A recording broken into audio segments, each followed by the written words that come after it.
16 വർഷങ്ങൾ. ഇത്രയുമൊന്നും മോളിവുഡ് മറ്റൊരു സിനിമയ്ക്കായും കാത്തിരുന്നിട്ടുണ്ടാവില്ല.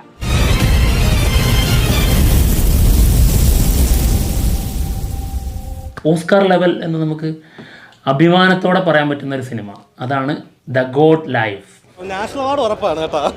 അതെ അതെ, ഓസ്കാറിന് നോമിനേഷൻ കിട്ടുകയാണെങ്കിൽ ഉറപ്പായിട്ടും കിട്ടും. വെച്ച് തുടങ്ങിയിട്ടല്ലേ ഉള്ളൂ ഏട്ടാ. ഏട്ടൻ എത്രയാകുമ്പോ ഞാൻ ഓസ്കാർ വാങ്ങിക്കും. ഓസ്കാർ സിനിമ നാം തുടങ്ങി തീരുന്നത് വരെ ഒരേ ഫീലിലിരുന്ന് കാണാൻ പറ്റിയൊരു മൂവാണ്. പൃഥ്വിരാജ് എന്ന് പറഞ്ഞ ഒരു നടൻ ഇത്രയും നമ്മൾ ആ ഒരു ഫിസിക്കൽ ട്രാൻസ്ഫോർമേഷൻ ഉണ്ടല്ലോ, അത് ഇത്രയും പ്രതീക്ഷിച്ചില്ല.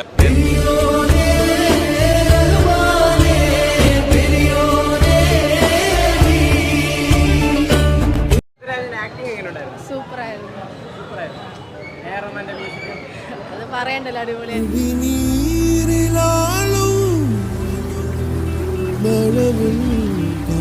ഉള്ളിലെ പൃഥ്വിരാജ് ഫാൻ വിറയ്ക്കുവാണ് സന്തോഷം കൊണ്ട്, ഒന്നും പറയില്ല, അത്രയും കിടിലം.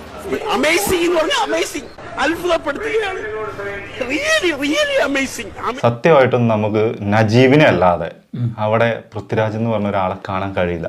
എന്റെ തോൽവികളിലും ജയങ്ങളിലും എന്റെ സിനിമകളുടെ പരാജയങ്ങളിലും വിജയങ്ങളിലും എന്നോടൊപ്പം നിന്ന നിങ്ങളെ താങ്ക് യു.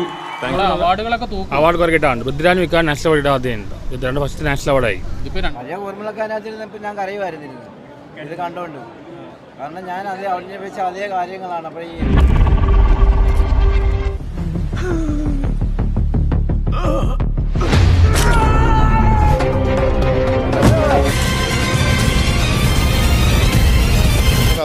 അസാധ്യമായ ഒരു സിനിമ തന്നെയാണ്. മലയാള സിനിമയുടെ സീൻ വീണ്ടും മാറിക്കൊണ്ടിരിക്കുകയാണ്. അതൊക്കെ തന്നത് ഞാനല്ലേ.